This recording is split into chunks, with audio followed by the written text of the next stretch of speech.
Алейкум достар, амансыздарбы? Барыңыздардын ыйык Рамазан айында кармаган орозоңуздар кабыл болсун, окуган таравих намазыңыздарды Аллах Таала кабыл кылган болсун.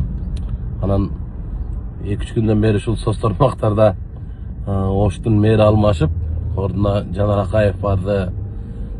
Жанар Акаев кандай иштейт, бул эртең менен туруп чуркайбы, чуркабайбы деп ушуну мындай маселе кылып сүйлөшүп атасыздар да. Мен жеке оюм Жанарымдай мыйзамдуулук жагына көбүрөөк көңүл бурган бала.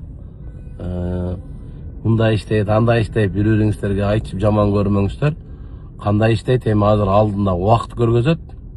Жанардын ишти алып баруу процесси кандай жүрөт, кандай иш алып барат, шаарга кандай нерселерди жасайт, эми алдында көрөбүз аны. Ошон үчүн аны мындай иштейт, андай иштейт деп бири-бириңиздер менен орозодо талаш тартышпай эле коюңуздар. Бирок бир нерсени баса белгилеп айтып кетишим керек. Бул жеке менин оюм.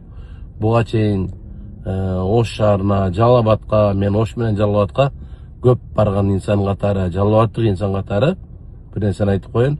Ош Жалал Абад шаарына канча мэр келди, бирок ошолордун арасынан эң мыкты иш алып барган, эң мыкты мэр мен оюмда Токторбаев Жеңиш Шерматович болду. Ал кишинин эмгегин унутуп койгонго болбойт. Аны жана шибегени капка ката албайсың дегендей эле ал кишинин жасаган жумуштарын, эмгегин айтпай койгонго болбойт.